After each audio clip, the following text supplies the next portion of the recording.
3, 2, 1. Bonjour et bienvenue sur Charging Station pour un nouveau premier trajet, mes premières impressions au volant des voitures que j'essaie ensuite pendant une semaine pour vous proposer en fin de semaine le grand essai électrisant complet avec toutes mes impressions et tous les détails techniques après une semaine d'utilisation. Ici c'est tout l'inverse, ce sont vraiment mes toutes premières impressions au volant des voitures au moment où je vais les chercher, donc les quelques dizaines de kilomètres, aujourd'hui ce sera centaines de kilomètres jusqu'à mon domicile. Ici en l'occurrence je me trouve aux Pays-Bas, au sud d'Amsterdam à Utrecht, dans un NIO Hub. Alors une NIO, on en a déjà essayé une sur Charging Station, c'était en décembre dernier, c'était la NIO ET5 Touring, rivale de la Tesla Model 3 mais en version break. Et aujourd'hui, celui qui se trouve derrière moi, vous l'avez peut-être déjà aperçu, c'est le NIO EL6, c'est son grand frère, c'est un SUV. Je vais vous en détailler l'extérieur, l'intérieur et puis évidemment, vous allez vivre avec moi mon premier trajet au volant de ce véhicule. Allez, c'est parti! Alors extérieurement, vous en pensez quoi de ce NIO EL6? Alors moi, pour avoir déjà essayé la ET5 Touring, je peux vous dire qu'il y a un gros air de famille. Et pour avoir découvert et même redécouvert aujourd'hui en allant chercher ce NIO EL6, l'ensemble de la famille NIO, je peux vous dire qu'il y a tout simplement un gros air de famille avec la famille NIO en général. L'intérieur des NIO, c'est vrai que c'est ce que j'avais dit lors de mon essai de la ET5 Touring, c'est un peu la même chose dans toutes les voitures, mais un peu à l'excès. Et extérieurement, c'est vrai que c'est globalement toujours à peu près la même ligne, mais certains diront que chez Audi c'est la même chose également.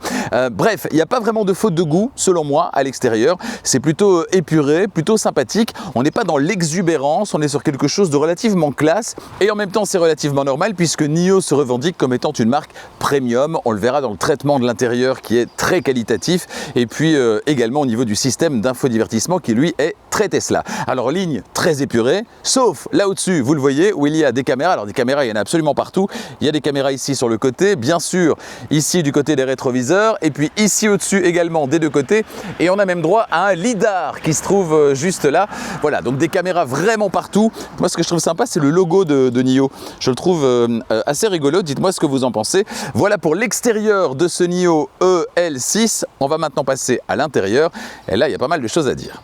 Bon, première différence par rapport à la ET5 Touring, on ne descend pas dans la voiture, on monte à bord. Voilà, donc ça déjà, c'est plutôt sympathique.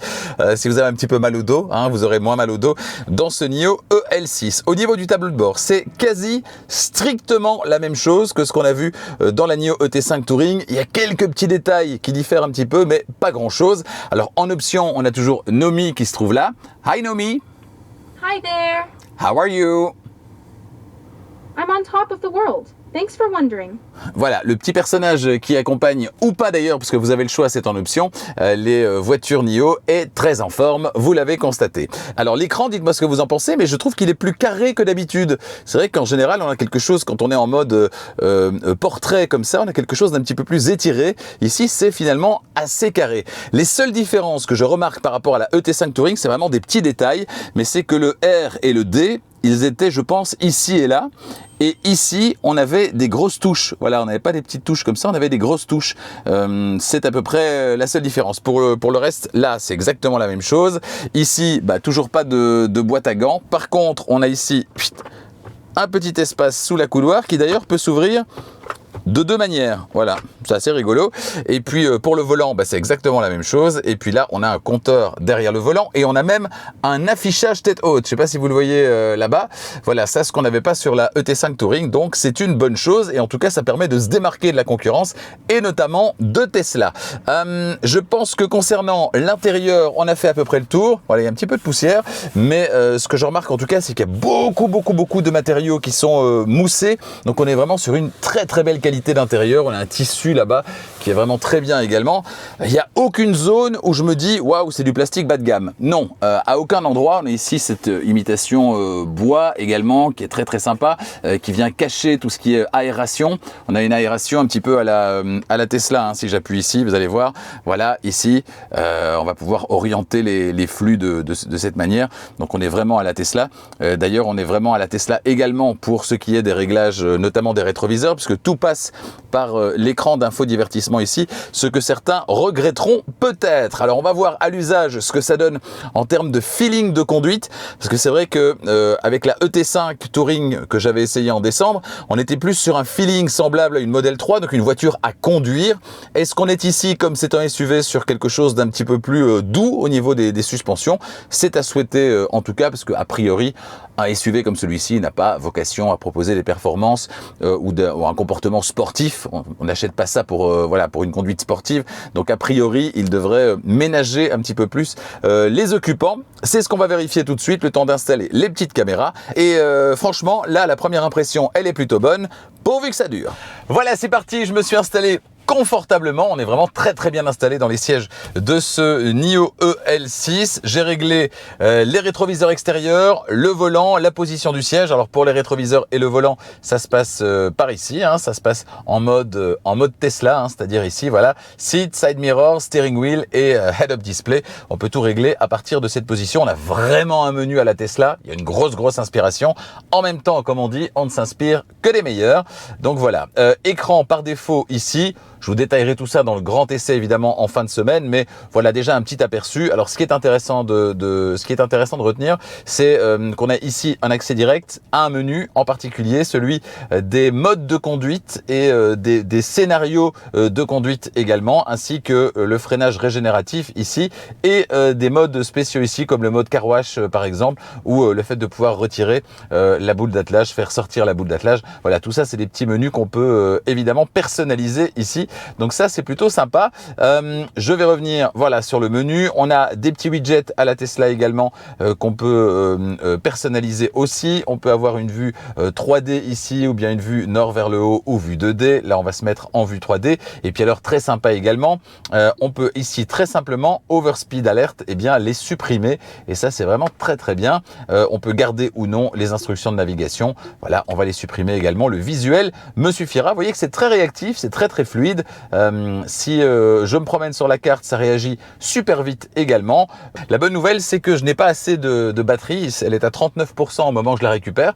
Mais c'est une bonne nouvelle pour vous parce que ça veut dire que là, elle va me suggérer normalement de passer par une swap station. Donc on va pouvoir assister en live au changement, au remplacement de la batterie. Alors comment faire? On va chez moi, au Probet, voilà, Belgique. Elle cherche et alors je n'ai indiqué dans les possibilités de recharge que les swap stations. Donc elle n'a pas le choix, elle va forcément m'en proposer une.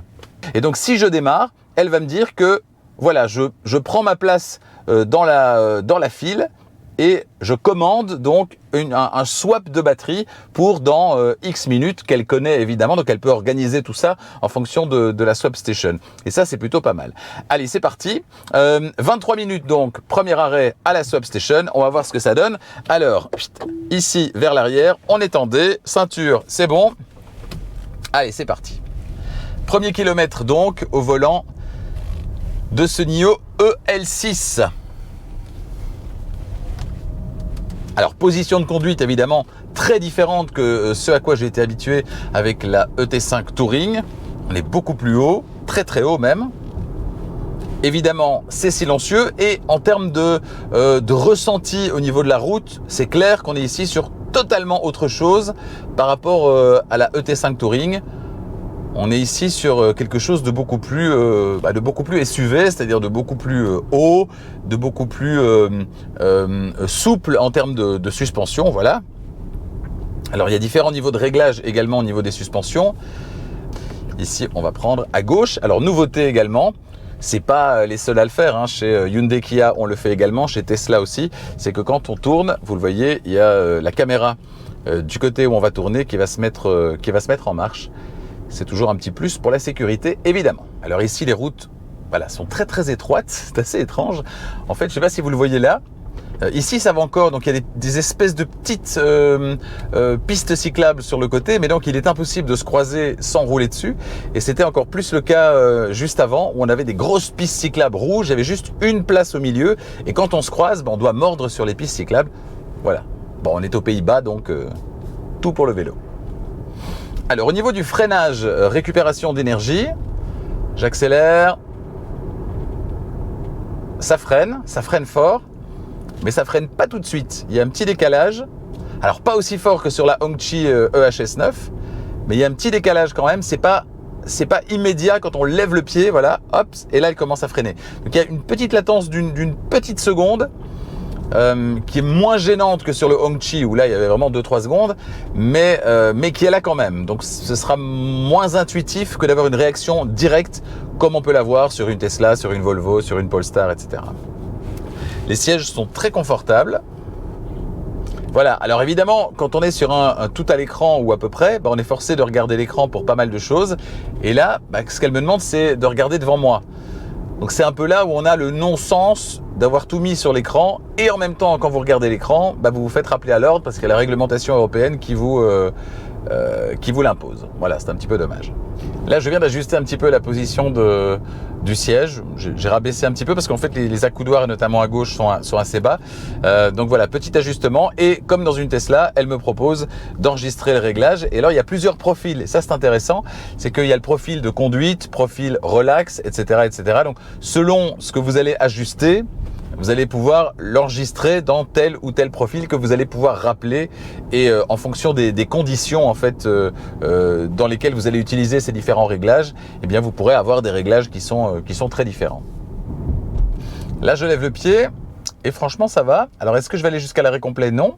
Elle va pas jusqu'à l'arrêt complet, mais le ralentissement a été suffisamment puissant au moment où j'ai levé le pied. J'étais un peu surpris par le fait que les voitures étaient arrêtées dans le virage et en fait le ralentissement était suffisant pour ne pas que je doive pousser sur le frein. Donc ça c'est plutôt pas mal. L'environnement est globalement assez valorisant, je trouve.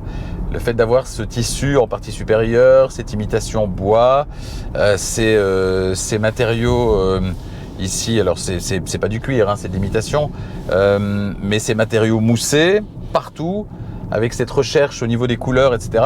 Je trouve que c'est très très valorisant, c'est très qualitatif quoi. Et puis il y a un petit diffuseur de parfum d'ambiance, donc voilà, ça amène une petite touche premium supplémentaire qui n'est pas désagréable. Alors petite accélération, c'est pas foudroyant, mais ça accélère très très bien. Si vous venez dans SUV essence ou diesel, vous inquiétez pas, ça sera le jour et la nuit. Mais voilà, par rapport à d'autres véhicules électriques, c'est pas, je suis pas collé au siège, quoi. Alors concernant l'alerte de franchissement de ligne, tout à l'heure ça bipait dans tous les sens parce qu'on était sur cette zone avec une seule possibilité de passage assez étroite au milieu et des pistes cyclables à gauche et à droite, et donc avec obligation quand on veut se croiser de devoir mordre sur les pistes cyclables. Donc là forcément ça sonnait à tout bout de champ. Ici par contre je me suis rapproché de la ligne centrale et ça n'a plus sonné. Donc ça m'a l'air un petit peu aléatoire, à vérifier également. Et c'est souvent le problème avec les marques chinoises, c'est que les réglages ne sont pas toujours parfaitement adaptés aux routes européennes. Et donc ça a tendance à biper à tout bout de champ. Ou de manière aléatoire. Voilà, là ça bip, alors que j'étais pas spécialement très près. En fait, les routes sont très étroites, probablement plus étroites qu'en Chine, je n'en sais rien. Voilà, et donc dès qu'on se rapproche un petit peu, ça bip, mais là pendant tout un temps, ça n'a pas bipé. Donc c'est assez aléatoire, ce qui est fatigant et ce qui donne envie de désactiver ce genre de système. Et ça, c'est un peu dommage pour la sécurité. Order placed. There are 0 people before you in the queue. Voilà. Go to the power swap station as soon as possible to avoid missing your turn. Contact Neo Power Call if you require assistance. Alors ici, je rentre sur un parking. C'est apparemment là que se trouve la swap station. Elle vient de me dire qu'il n'y a personne qui attend. Et effectivement, la swap station se trouve juste devant moi. Et elle est en train de s'ouvrir. Il y a un volet qui est en train de s'ouvrir, prêt à m'accueillir. C'est génial. Alors je dois me mettre, je pense. Voilà. Tap to start. Hop, tap to start. C'est parti. Please park your vehicle manually into the Voilà. start area of Power Swap. Alors elle me and then demande press the brake pedal. ici entre Please les press the brake pedal. 4 petites lignes et de Nicely freiner. done. Now you can tap to start parking into the Power Swap station. Start. We are parking now. Be aware of your surroundings. Do not open any door Alors or take ici, over je the ne dois steering wheel. absolument rien You can faire, press the brake panel to control the speed. si ce n'est freiner si je veux. Il y a quelqu'un qui est très mal garé juste ici et donc elle doit un petit peu manœuvrer pour rentrer la voiture dans la swap station. Voilà, il y a un vélo qui vient de se présenter juste devant et elle l'a vu arriver, j'étais prêt à freiner, elle a freiné pour moi. Elle rentre dans la swap station, start power swap, démarrage. During this time, Voilà, ici la voiture bouge un petit peu, la voiture se soulève. Alors ce procédé, il est uniquement possible si vous avez la location de batterie. Donc si vous achetez la voiture sans batterie. Alors là, la batterie est partie, la nouvelle batterie va arriver. Hop, la voiture remonte du coup. Les tests sont en cours, donc ça veut dire que la batterie est en place. Donc la voiture va se réveiller. Et au total, ça a pris, là je vous ai fait des petites coupes, donc c'était plus court, mais ça a pris quelques minutes, 5 minutes peut-être au maximum pour remplacer la batterie, pas pour recharger la batterie, pour remplacer complètement la batterie. Je vais voir à combien elle sera d'ailleurs, parce qu'elles ne sont pas toujours à 100%. Alors elle est à 91% et le petit feu vient de passer au vert. On va donc pouvoir passer en D. Et c'est parti.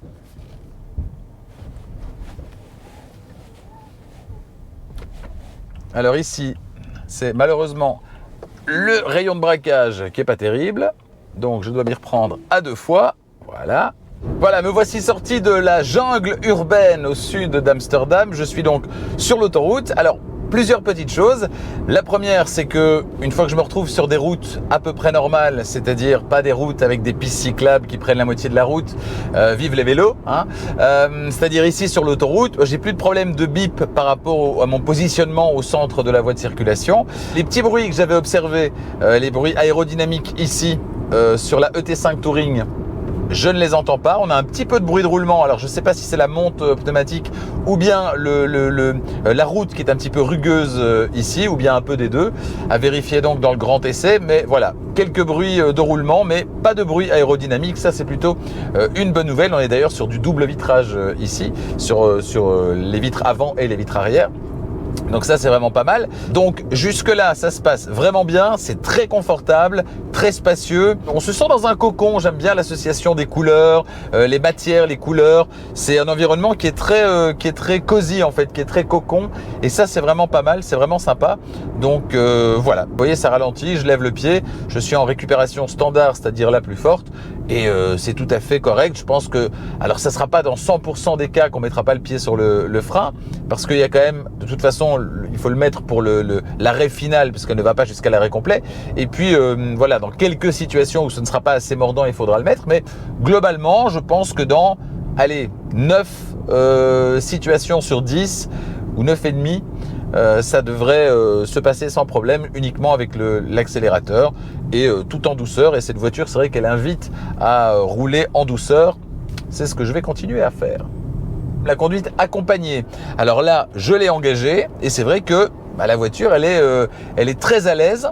Elle repère bien tout, alors notamment grâce au lidar qui se trouve au-dessus, grâce à toutes les caméras qu'on a vues à l'extérieur. Voilà, ça c'est Waze qui m'annonce 9 minutes d'embouteillage. On le voit ici sur l'affichage derrière le volant, sur l'écran instrument.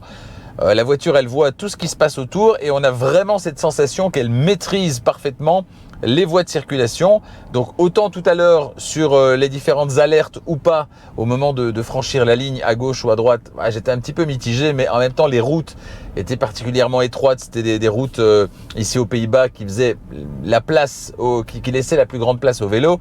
Donc voilà, peut-être que là effectivement il y avait un petit souci. Par contre ici sur des autoroutes classiques, ça ne bip pas dans tous les sens et je dois dire que une fois qu'on engage la conduite assistée, la voiture se maintient vraiment bien au centre de la voie de circulation. Donc ça, c'est vraiment pas mal.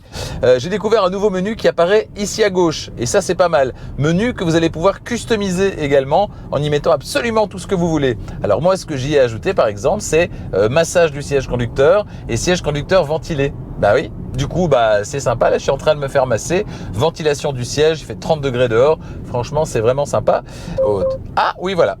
Donc j'ai à peine posé les mains sur le volant et elle s'étue, donc ça veut dire que c'est un volant capacitif. Ça, c'est très très bien également.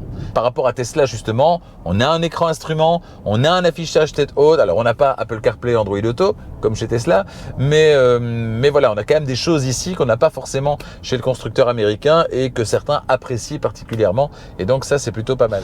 Bon, bientôt la fin de ce premier trajet et je dois vous avouer que j'ai hâte qu'il se termine. Alors pas à cause de la voiture, à cause des conditions climatiques.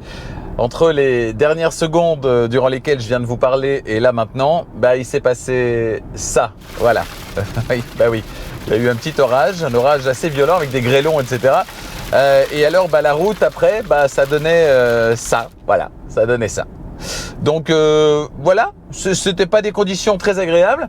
Tout ça pour vous dire que pendant cet orage, il y avait énormément de vent et la voiture elle bougeait quasi pas. C'était quand même très impressionnant. Bah ici tout est rentré dans l'ordre. En 200 km et 3 heures de route, j'ai eu l'occasion de vraiment voir un peu de tout au niveau de la météo, un peu de tout au niveau du trafic et de bien me familiariser avec cette voiture qui reprend l'essentiel de la ET5 Touring avec des petits plus.